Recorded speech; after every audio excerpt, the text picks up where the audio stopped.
Hello and welcome to Ireland Heritage Gazette. I'm here with Trevor Lawlor and we're going to be talking about Trevor's book, The Daily Torment of When You Know the Truth About Lies. A fantastic book, and there's some absolutely great poetry in here that you can definitely relate to.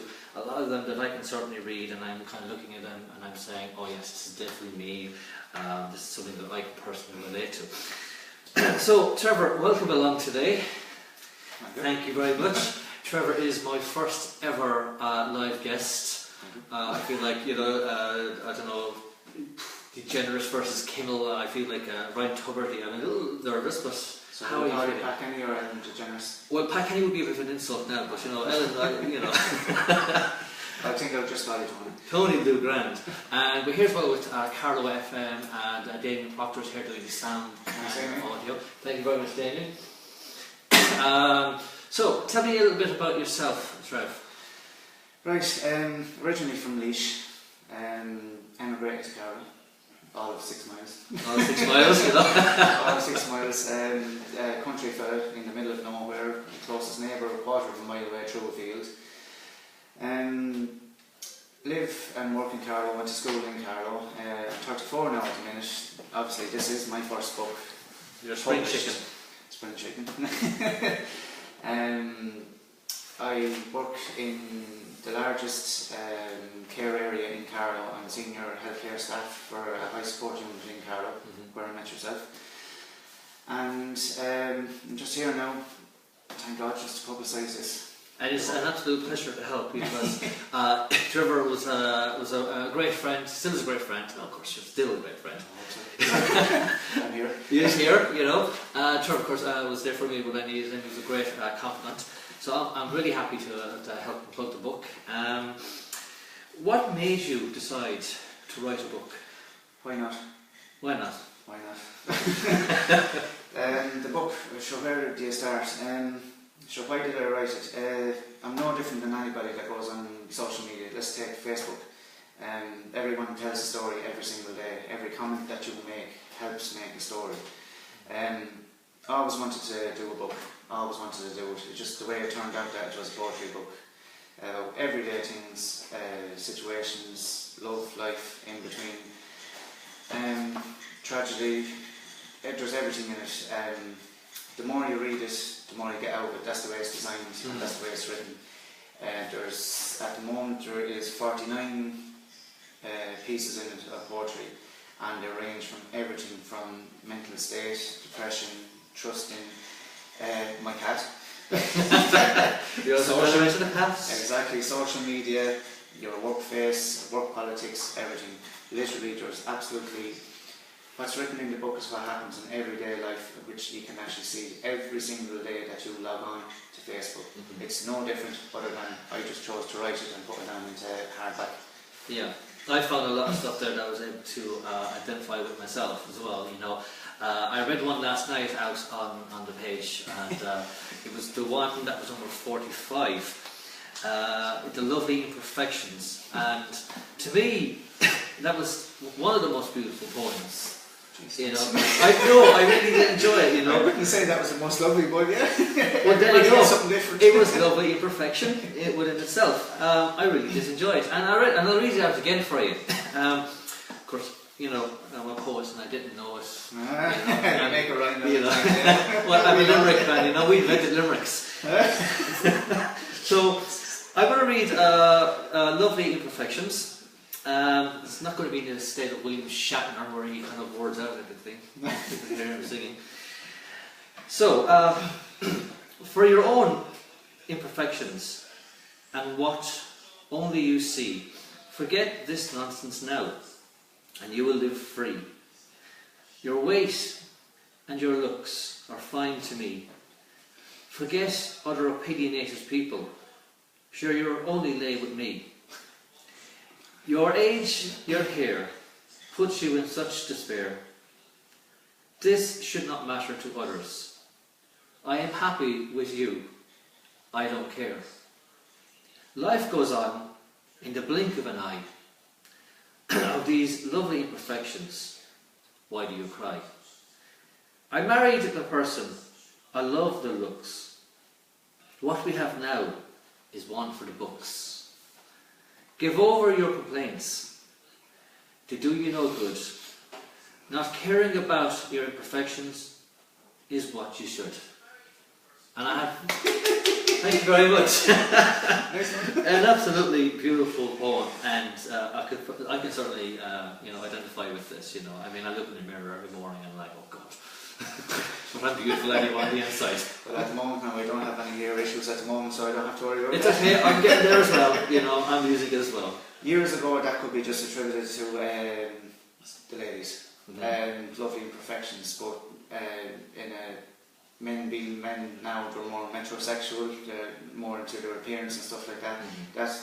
That is for both men and women. As you know, dairy that we worked in, or that I worked in, that you were with me, mainly female dominated. And basically this is what you hear the whole time when you're on tea break, downtime, relax time, social outings, everything. Basically this is, I think it's just the media puts an awful amount of pressure on people for perfect perfection. That's it, nothing else. And this just, most honest people and most true people just don't care. It's fine, once you start off with somebody, it's just literally, it's the physical that you will see. You mightn't get a chance to talk to them, and then once you get to talk to them, it's either a yes or a no. Could be the most beautiful person in the world with the worst personality. You're not going to go forward with that. But this goes deeper than that. It just highlights the issues got to do with, just for argument's sake, hair. I mean, mine is just fantastic at the minute. I had a 1.5 outside in the wind and it'll just stay in one position without any product. No, streamlined. Streamlined, yeah. Not bald, or streamlined. That's it. You'd hear people say, oh, I need to get my roots done, I need to get this done, I can't go outside without having this done, hair straightening and that.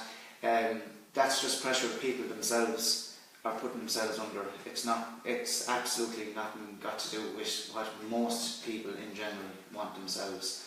And as I said years ago, that this piece, Lovely Imperfections, would have been only for ladies, but it's for everyone now. And it's I'm sure sexual poem. Exactly, yeah. And if you read it again, you get something else out of it. That's what I noticed when I read it a couple of times. Each time I read it, there was something. There is something. That's the way I have it structured. It's structured in such a way, like each piece is structured in such a way that I wouldn't myself now sit down and read something like this cover to cover in one sitting. It's not designed for that. It's designed for 2-3 times to go at it with a nice coffee, maybe a glass of wine if you want to do that. Nice relaxing. It's designed in such a way it can fit into, say, handbag, man purse, briefcase, just in your hands, on the plane, on a train, on. So it's a very portable, lightweight. Yeah, it was designed in such a way even that it's multifunctional. At the moment, it's well. First of all, you look at it this way: the cover of it is done in old style. It's done with aged leather. It's done in the Harrington style font. So the idea behind it is that if you have it on a coffee table, it looks nice. If you have it on your bookshelf, it looks nice. If you have it in a fine book collection display, it does look nice. There was so much thought put into, there was hours put into thought into just the cover alone, and the font and the structure of it. Now I could have gone for a smaller pocket-sized book, I could have gone for the larger one, but this one seems to be something to build at the moment. Now, and for those of you, thanks very much to have bought it. Everything that's on the page is designed in a specific way. If you want it, each piece can be taken out and framed. That's the way it's done. It's done with accents on the side. It's done in nice, in the Harrington font. It's an elegant font. It's done on cream paper. It's done to, as far as I'm aware, it's done to the highest spec that we could at what was available to us at the time, and obviously at the budget. I have actually framed 2 of them, and they're at home. Must actually put a picture as well. I see that. It actually looks really well. It just looks like something really professional. By the way, this is really professional. It is. I really enjoy it. So that it's, like I said, multifunctional, because if you want your favourite piece, you can take out, you can frame, you can put it on the wall. Makes an excellent gift as well, as I did find out myself. And how long did it take you to get your own copy?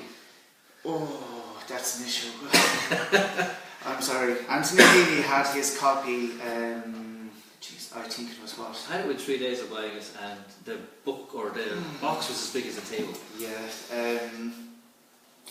Slight issues with publishing, as all with the publishers, as all authors will say. But I have my copies now, thank God. But I wasn't the first one to receive the finished product.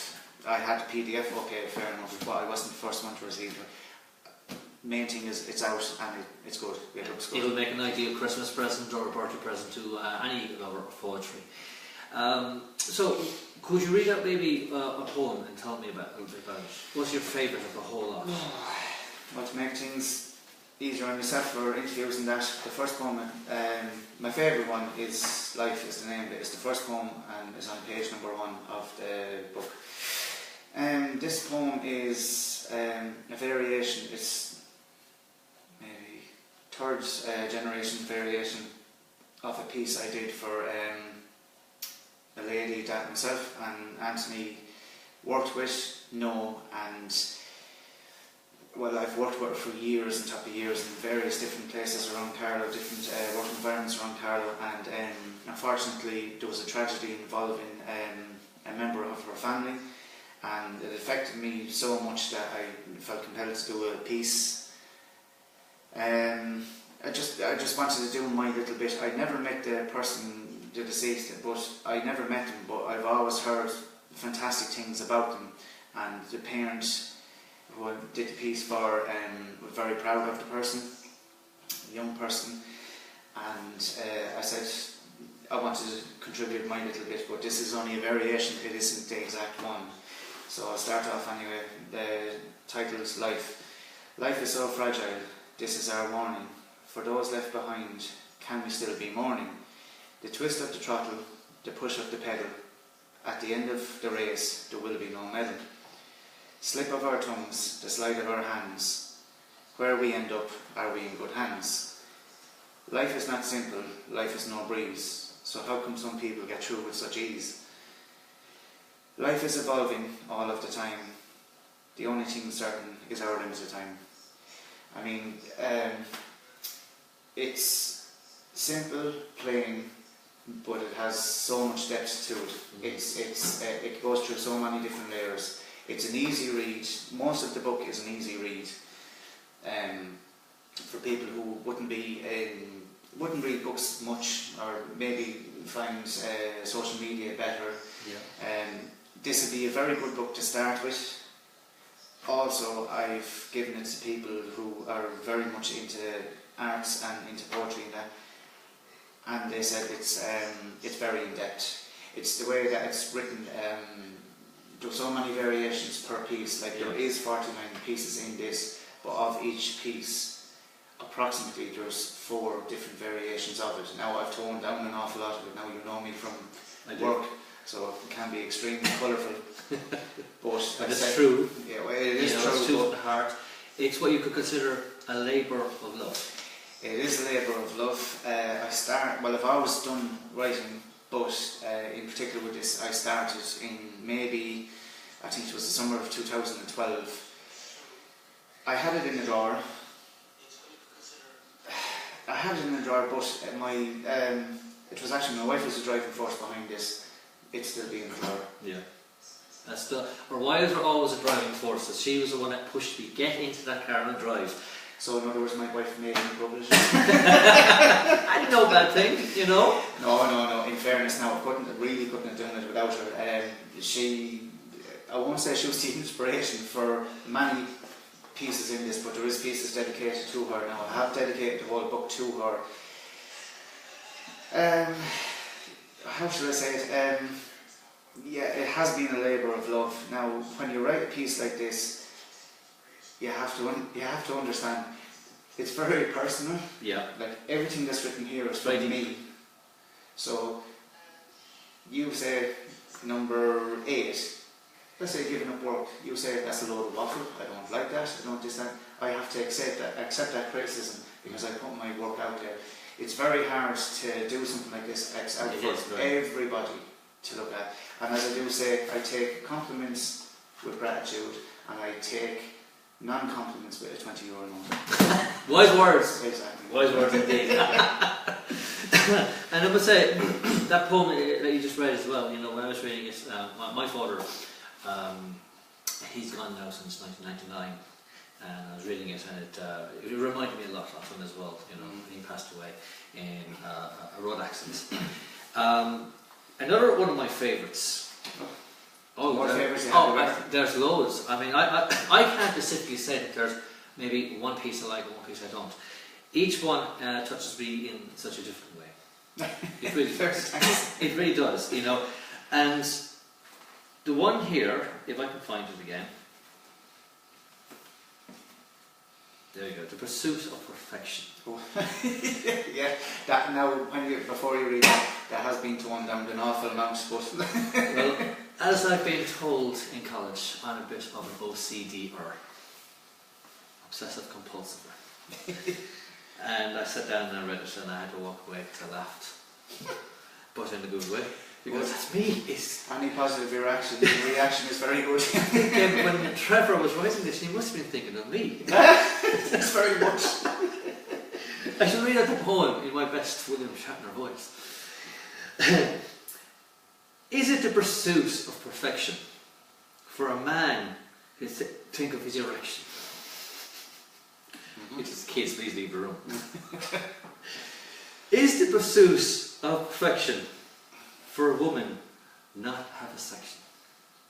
Is the pursuit of perfection for a child to play and act out wild? Is the pursuit of perfection for the lonely night leaving us in dark fright? Is it the pursuit of perfection that is just life? Is it the pursuit of perfection? Is it the pursuit of perfection? Is it the pursuit of perfection? What made you write this? And I mean that in a positive light. Pursuit of perfection. As everyone can see, I'm absolutely perfect myself. I'm gorgeous. No, in fairness now, pursuit of perfection, it's unattainable. It's airbrushed, it's false, it's fake, or faux, as people are saying nowadays. Pursuit of perfection, it's a goal people strive for, but it's there's no need for it. If people should be happy with themselves. There is people that, like for argument's sake, where is it the pursuit of perfection for a child to play and act out wild? How many family events have people gone to and you look over and there's one particular child and he's wild? We have them. And everybody is there. Like, it could be 2 or 3 children, but there'll always be one that'll act up and rile up everybody. The pursuit of perfection there is for a child to play and to act out wild. So which is it? Is it to play or act out wild? And to play in such a way that conforms to perfection or not? Well, I was always a wild child growing up, and although my remembrance of it was being the innocent, the lovely, the never in trouble child, but I've been told recently that I was not that. I was quite the opposite. You know, even my lecturers told me, Tony, you seem to think you were quiet. No, you're not. A little bit. I actually remember in a college course I was doing with you that the lecturer stopped the class and she made you sit up at top to try and take the class because you just would not stop. I wouldn't stop, Tony. No. And you got up there and I was... You got more memory than I have. I was the one that was getting knocked down in the up there because I was after doing a full day's work and this was after work. And I wouldn't shut up, you know. I remember one time when I was living in England, I went for a job at the casino and I was sacked before I got the job because I just wouldn't shut up. Seriously. Well, Well, actually, I haven't said that. I don't know what happens in the casino. I was in one once, but your man that was there, he was showing us how to play the games or whatever, bet or whatever, and yeah, he didn't talk much. Yeah, I'm kind of, I don't have this internalisation that tells me to stop. I don't have him, you know. She's already gone to the gym, so, you know. Seriously, if I could have her come with me to college throughout life, I would be a lot better person. Usually when I'm... Yeah, you'd be sore around the arm though. Oh yeah, I would be, yeah. She's the one that basically keeps me driving at normal speeds in the car. You know, watch out for pedestrian. A little bit to the left. Too far to the right. Slow down. Well, I have one job road driving. I've seen. There's a little bit of Michael Schumacher in me. Unfortunately, I don't have his money, which I would. Yeah, we did college together way back in the day. How long has it been now, Trevor? Has it been 10 years? 10 years, yeah. 10 years. I came to Carlow myself. I'm originally from Limerick. I'm a Limerick man, born and bred. I came up here 10 years ago. And I came to study, I was studying health and fitness, sports fitness. And I was 30 at the time. And it was like me reliving my youth again. At 30, reliving your youth? Yes. Still young and 30, but anyway, go ahead. I'm 40 now, I'm still young, you know. I'm feeling the creaks, you know. Memory isn't so good. So yeah, when I came up here, I did that, and I ended up going into social care. This is where I met Trevor. Trevor has more memory of it than I don't remember very much at the time. You know, so maybe when you're writing a book you can write about me. I've added you to the credits. Yes. That's enough so Thank far. you very much. Yeah, so have you done any like travelling around Ireland that's helped influence the book? Yeah, definitely. Like everyone, I have a lot of stress. Yeah. I'm not ashamed or afraid to say it. I suffer an awful lot with stress. I won't show it most of the time. One of my outlets is writing. The other of my outlets is, as you know, exercise. I love exercise. Great for the body and the mind. I wrote a few of these down in my favourite place that I've been to in the world so far, which is down in Carlow, down at Fawcett. Right. Fantastic down there. I can't... Sorry, I shouldn't panned. Anyway, I'm really sorry about this. Sorry, sound problems there. Love hiking, love going out for walks with my wife. Have my 4 dogs, and just You're fantastic down there. Oh, definitely, yeah, from day one. And a few of these pieces have actually been written down on the Wild Atlantic Way and down in Killarney itself, because we go down there every single year now for the past, every single year for the past maybe 5 years, and then every second year before that for as long as I can remember. Yeah, it's very interesting that you say that, you know, we're fighting depression and stuff like that. It's actually, it was a report by UCD that was saying that 39% of men do not admit to it, where females would have a more higher percentage. They have I agree with that. More open. Because I agree with that 100%, because at least most women, compared to most men, will sit down and talk about it and talk through it. Most men don't. Yeah. I've heard a phrase recently: women talk face to face, men talk shoulder to shoulder. Shoulder to shoulder, that's right. So there's not many people would. Everyone's affected by it. I don't care who it is. I don't care if it's the delightful President of the United States. If yourself, Tony, myself, anybody, everyone's affected by it, and I get it myself. You know, everyone does, and it's not a crutch. It's just the way society is and the way things are.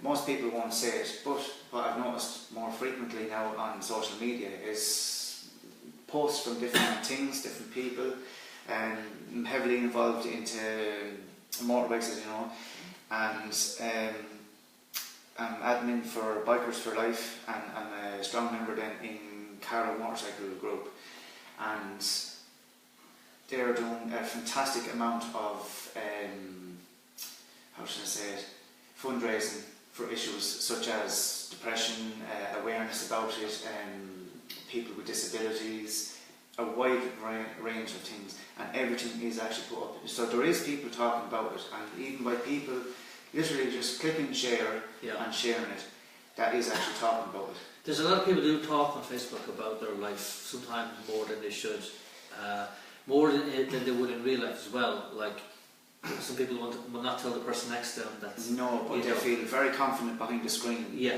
because they're protected by something. And I find it good in that way, but obviously it's the same with the Daily Torment when you know the book. It's the exact same thing I'm doing as people do on social media. I've wrote about it. People are commenting about it. Now, unfortunately, there is people that will give negative comments. There's always that. There's always a few. For me, negative comments are actually better for me than the positive ones. They help you correct. Because at least then you actually know that for the next piece, the next book, the next post, the next anything, you can actually take that on board and structure it in such a way that it reaches far different, a range of different people. It's just the way things have gone now at the minute. Yeah. It's very much like what we were saying earlier on in the Imperfection poem, that society wants us to look one way, whereas in reality we don't look like that at all. It's a very Hollywood kind of how we should look. Yeah, well, Hollywood look at any Hollywood film. You know, wake up in the morning, they have perfect. Let's say, for argument's sake, just the ladies have perfect hair. They have this, that, the other. I wake up in the morning and my hair is all over the place. I get that as well. I have actually been considering shaving. Actually, a picture came up on Facebook Moments, and I had a 1.5 blade on my head. And I went to her and I said, I would like to have my head shaved. And she looked at me. She goes, no. And this is from my hairdresser's point of view. No. Right, wouldn't suit you.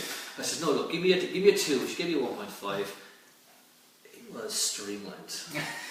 Not all streamlined, I understand, yeah. And by the time I walked home, I was dying of the flu. Yeah, you have to wear a hat. Yeah, something that they never told me that. You know? Yeah, no, you have to wear a hat once you go. So what else? Tell me about your life in Carlow. Would you like to travel outside? Would you say, I don't know, would you travel around Europe, or are you happy where you are? I love to travel. At the moment, it's not an option. Just for the time being. Done a good bit of travelling. Did Europe, of course. Did the sunny holidays with the likes of Spain, Italy. Of course, Euro Disney. Always been there. Yeah. I have to go there. I paid €5,000 to go there. I came back with €6,000. So you know. That was good. Yeah. No, I do like to travel in that, and that's someday. Look, nobody really wants to, stay in one place too long, because as I say, 10 years for Carlow, you know. You get into a proverbial hole in that. But thank God now I don't suffer with that anyway. I always find an activity to do, be it through work and writing a book. Like as I said, this is the first piece published. I have another 2 written. Do you got another 2 books in the pipeline? Well, they're done. Oh, great! They're done, but they're not published. Okay.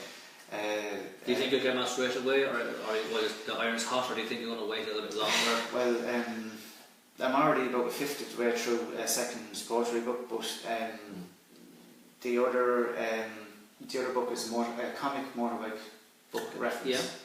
And as I said, very big into motorbikes. Heavily involved in the 2 groups, Bike of Life and the Carlow motorcycle group, and it's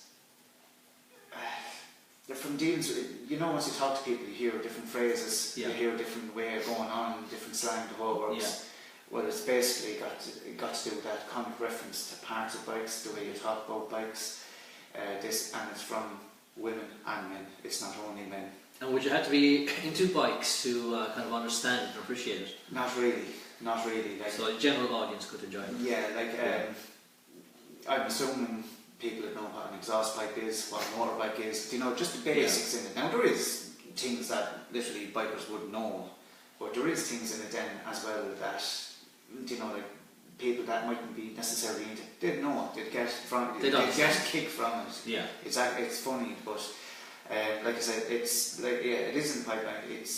done, but I'm focusing everything on this now, and I'm at the moment now in time with doing a special needs app as well. Brilliant.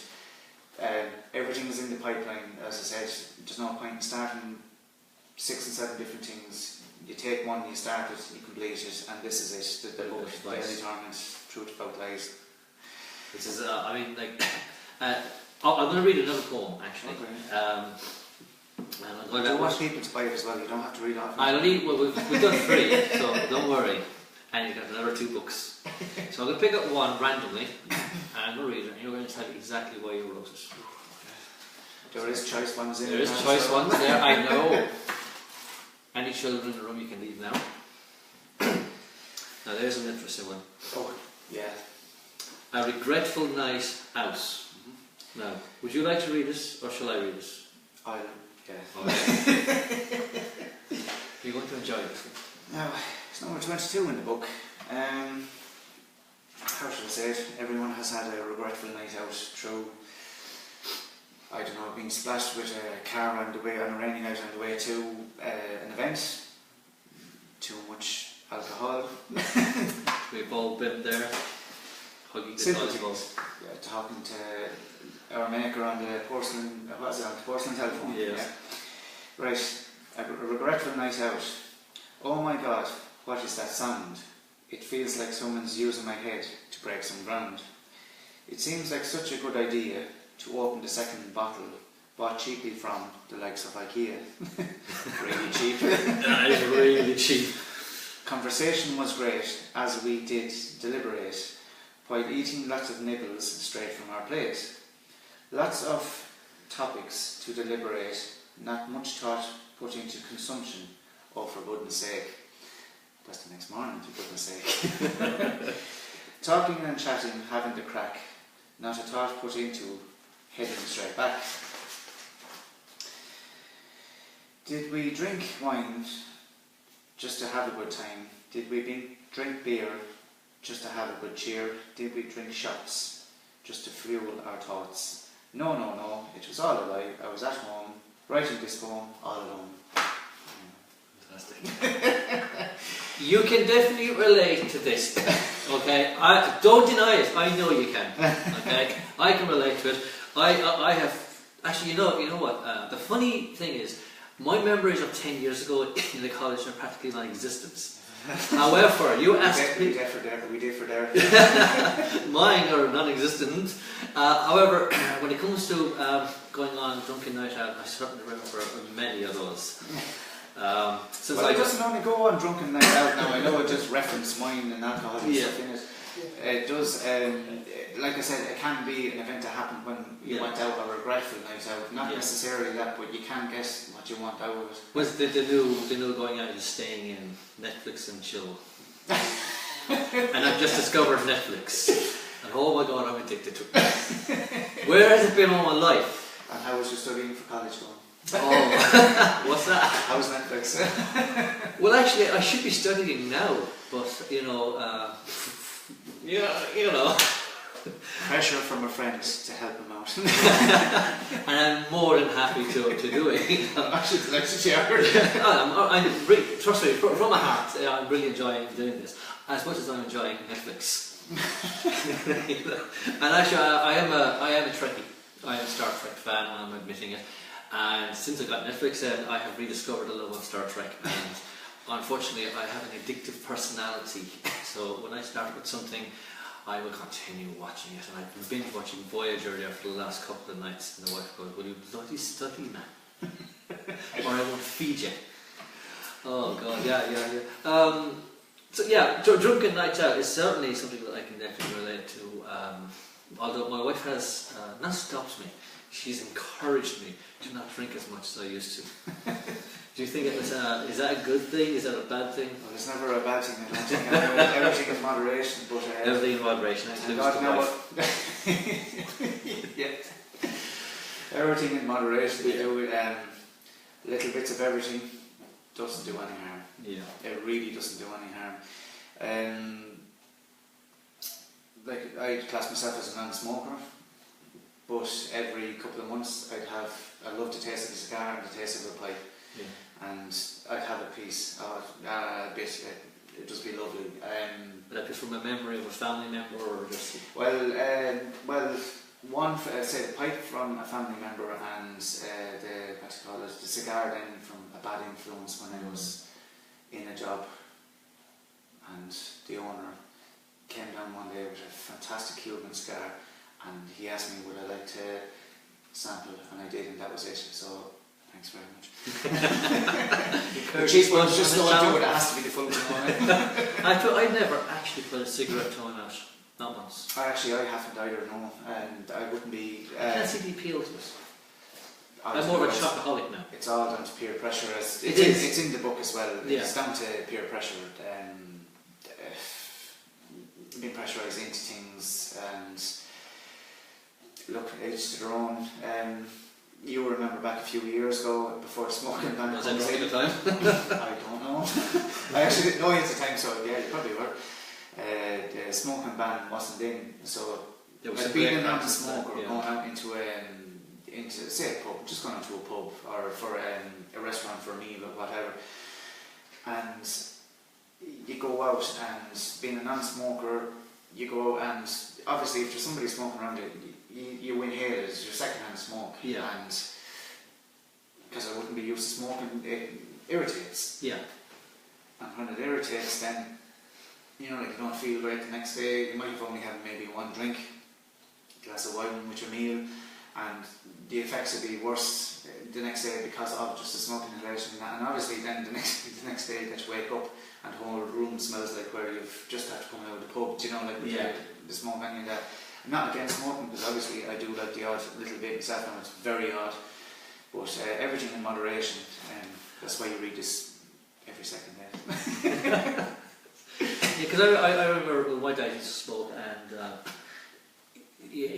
when someone is smoking, I have a memory of him or something. Yeah, but it does trigger back memories. It does trigger back. Yeah. But one thing I don't like is when someone has been outside for a cigarette and they come in and they're absolutely reeking in the smell of it.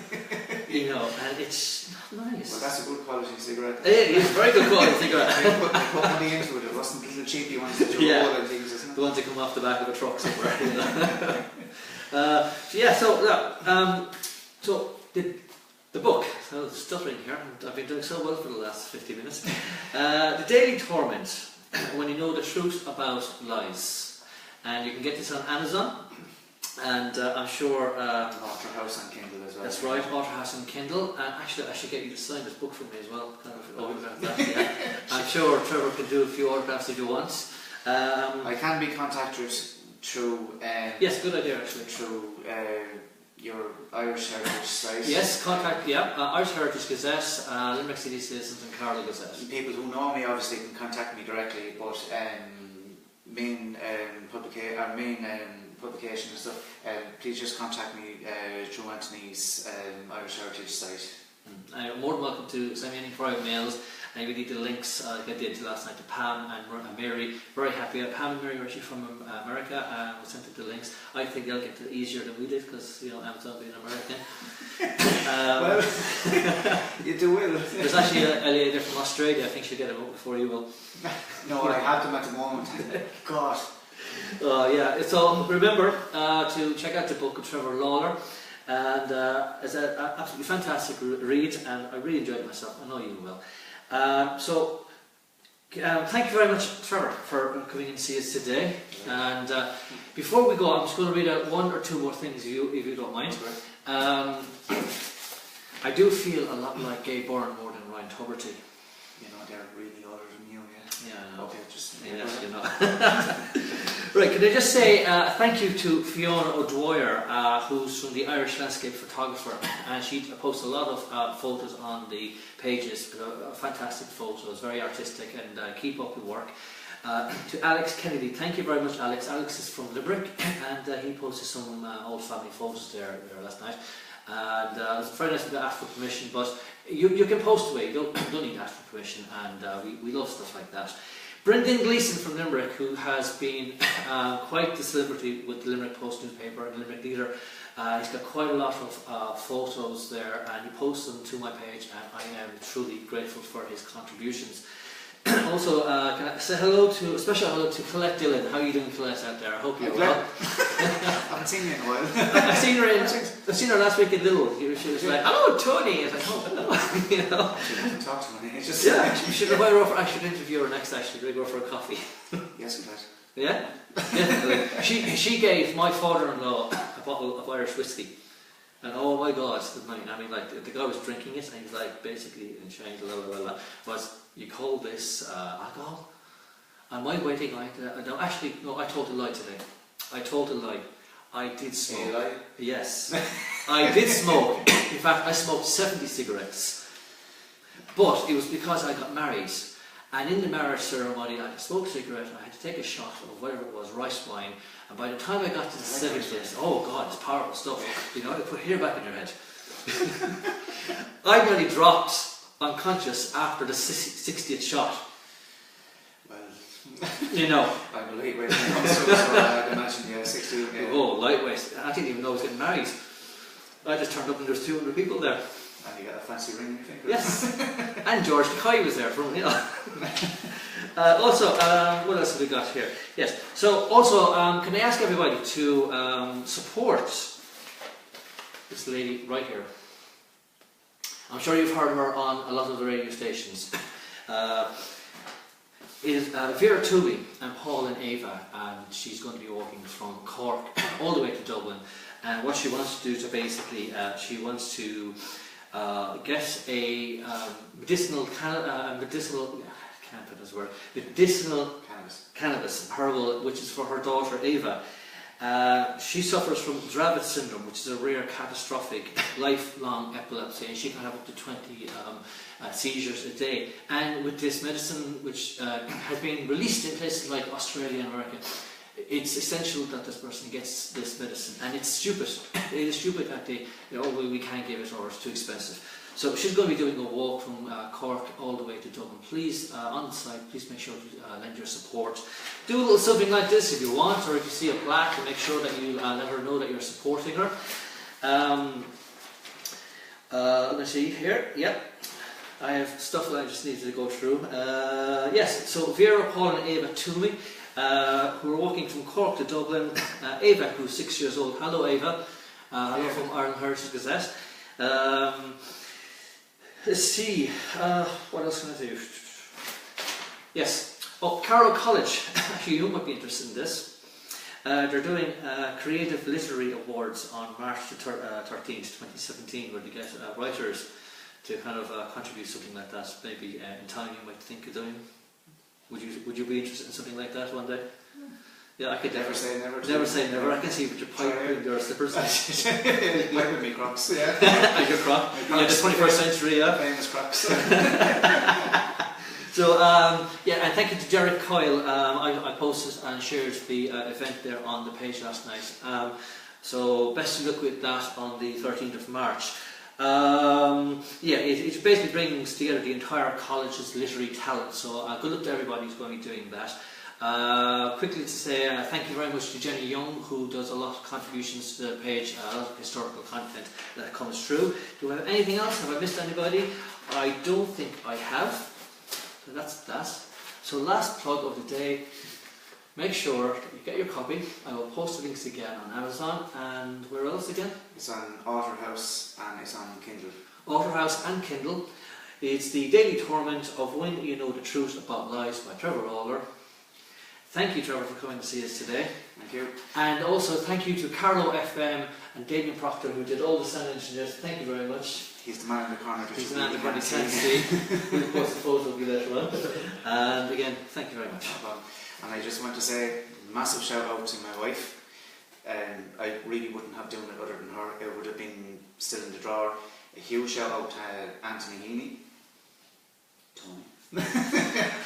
Anthony's professional, Tony's my friends. Professional, yeah, we'll just say, yeah, okay, Tony. And CarlowFM to Damien, thanks very much. And I just want to go in and say hello to everybody in Bikers for Life. Thanks for the ongoing support. And Carlow Motorcycle Club, thanks very much for your support. And thanks to everybody. Thanks very much. You're very welcome. Thank you very much for joining us today. My very first interview, my very first proper broadcast. With little or no waffle. Is that what? Well, Little or no waffle. I have been told I waffle. Now comes the most embarrassing part where I don't have my remote control. I've got to go to you to press the stop button. Very not professional. Is me just staring in with my book till you do it. There you go. Good idea. Thank you very much. Bye.